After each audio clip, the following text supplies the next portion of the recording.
Hello Whovians, and welcome to my next Doctor Who review, where today I review Doctor Who The Ice Warriors, starring Patrick Troughton as the second Doctor. So, The Ice Warriors, we are pretty much, I'd say, midway through the 5th season of Doctor Who now, and actually we are pretty much halfway, if not almost, halfway through the Patrick Troughton era. Yeah, not many more to go with him. We've got 11 stories left with Patrick Troughton. His era is much shorter than William Hartnell's.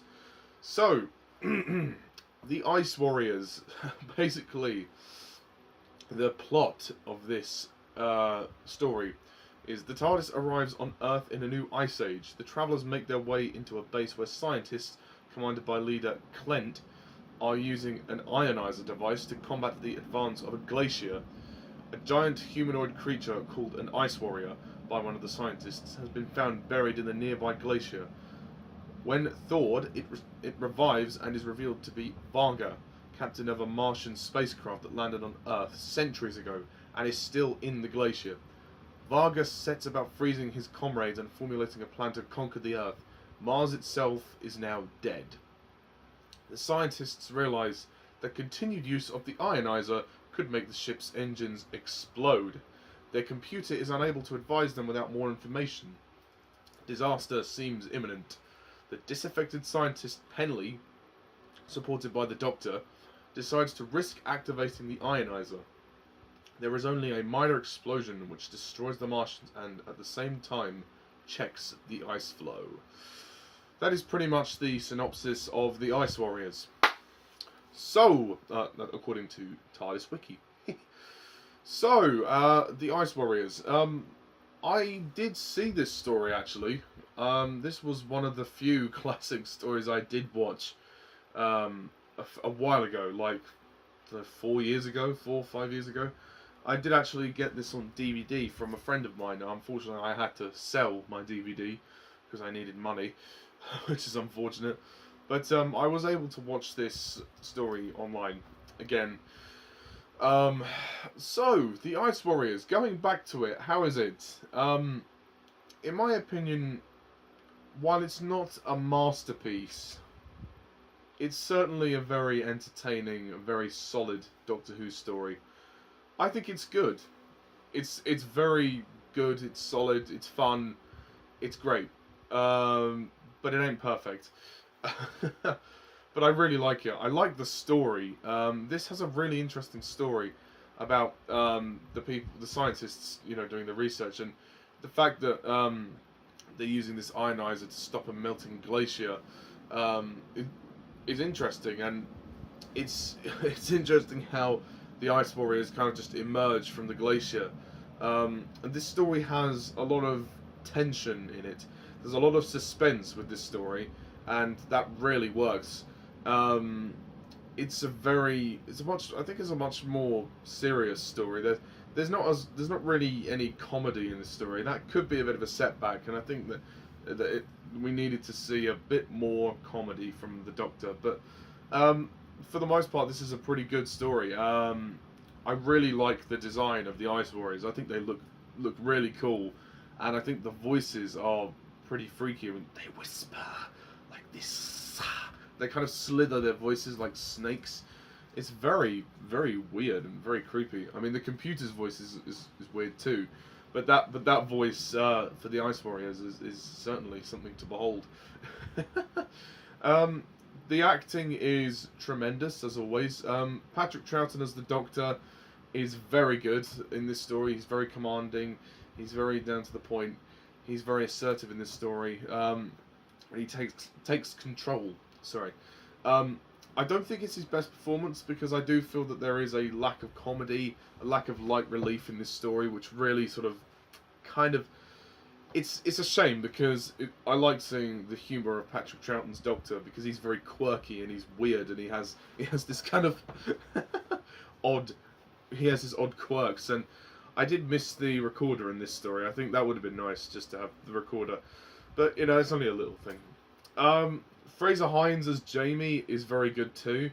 He gives a good performance, but I think the standout has to be Deborah Watling in this story. Deborah Watling as Victoria. She is fantastic in this story. She gets to do quite a lot.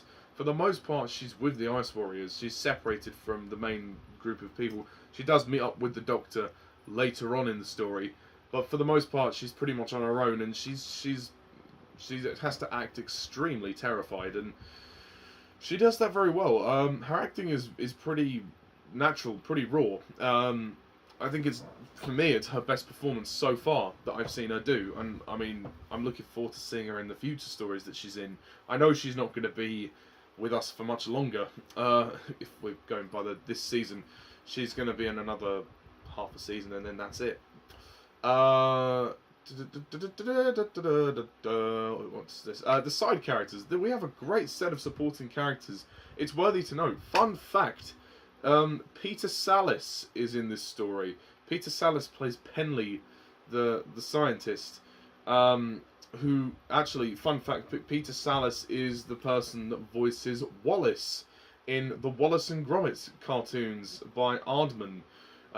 It doesn't sound the same as he does there. I think he's doing a different accent, but he's pretty great in this story, and it's nice to see him there, seeing him in his younger days. I mean, obviously, he's sadly no longer with us, rest in peace, but it's nice to know that guy would go on to be Wallace in Wallace and Gromit, in the films created by Aardman. If you haven't seen the Wallace and Gromit animated films, do watch them. They are so good. I will review Wallace and Gromit one day. I promise. Not just Curse of the Were-Rabbit, I will review all of the films because they are really good. Anyway, moving on. We've also got Clint. He's quite good. I like his part in this story, as well as Miss Garrett. I think Jen Garrett, I think her name is. She's very good. She's like his supervisor, if you will. She's good. There's also this old man, I can't remember his name exactly, but he's the guy that's been living on the planet for quite some time, and Penley is treating him, which is interesting. He sadly gets killed by the Ice Warriors. I think that the tension of this story is incredible, the way it builds and builds and builds. I will say though, this story is very long. It's 6 parts long, and maybe it would have worked better if you cut this down to 5 parts or 4 parts. I do think it was ever so slightly too long. There were a couple of occasions when the story did drag. I don't think it needed to be 6 parts, but I thought it was a major improvement over the previous story, The Abominable Snowmen. And I do think that this story would have benefited from more light relief, because it is a lot of suspense and serious. It's very serious stuff. There's not much light relief, even from the Doctor, which is kind of a shame, really. But it's a pretty solid story for what it's worth. The music is fantastic in this story. The music is really eerie and weird and dramatic. And it really works. I think the direction by Derek Martinez is good, and the script by Brian Hales is also very good. Again, but it is just a bit long. And I do like the climax of this story, how the Ice Warriors are deceived, how the Doctor ends up turning up the heat, literally, to defeat the Ice Warriors, which is cool. Obviously, we don't really get to see these aliens again until I believe we don't see them until the Matt Smith era. Oh, excuse me. We don't get to see them again until the story Cold War from the Matt Smith era. So it's going to be a long time before we see the Ice Warriors again. But this is a great story, and I think they had potential to be some of the best villains of the show. They're that good. I think they're creepy as fuck. You can see why Victoria is terrified of them. You really can. And also, for the Doctor, it's nice to have his fur coat on. You know, it's nice that he didn't lose that fur coat after the previous story, The Abominable Snowmen. And I like the moment when the Doctor tries to is it the aluminium solide? I don't know how you say it, but you know what I mean. He tries to pour it on the Ice Warrior. That's quite a good moment. I think it all comes together rather well. The only things that drag this down is the lack of light relief, and the pacing, and the length. Like I said, they're my only sort of bugbears. You know, no light relief, poor pacing, and too long. But other than that, this is a great story, and it's a real fun ride. I mean, it's fun, but it's also very suspenseful and dramatic, and it's quite scary. It has its moments where, particularly you feel for Victoria because she's kind of isolated in the story, and I'm glad that they gave Deborah Watling this story because it really showcased her, because she's a character. Victoria is a character from the Victorian era, so she's not really used to all of this technology and all of this outer worldly stuff, much as how Jamie wasn't as well when he joined, because Jamie was from the Highland times, from ancient Scotland, and they're both characters from ancient history, from different points of history.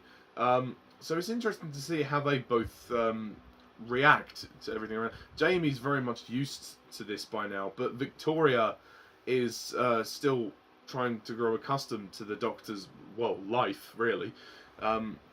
So it's nice to see her finally kind of. I think she's opening her eyes a lot more, literally and metaphorically. But yeah, this is a great story. I really enjoyed this one.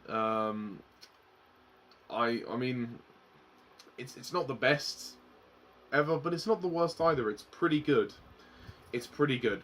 So on that note, I am going to score the Ice Warriors an 8 out of 10.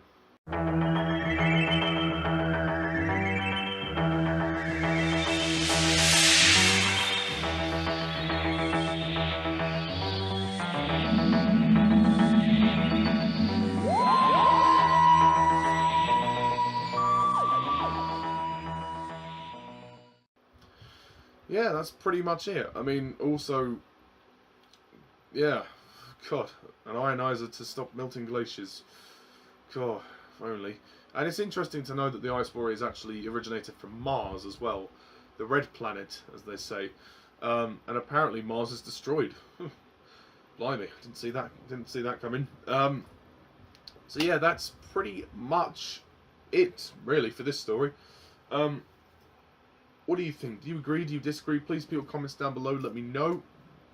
And tune in next time when we review The Enemy of the World. Dun dun dun.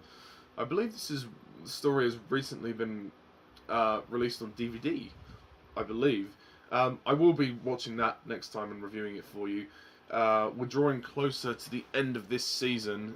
This is the second season of Troughton's era.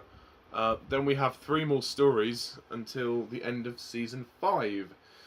So yes, we are getting close. So, and then there's not long left of Troughton's era. It's amazing how quickly these reviews are coming compared to William Hartnell's ones. Even though I did have a long break after I started William Hartnell.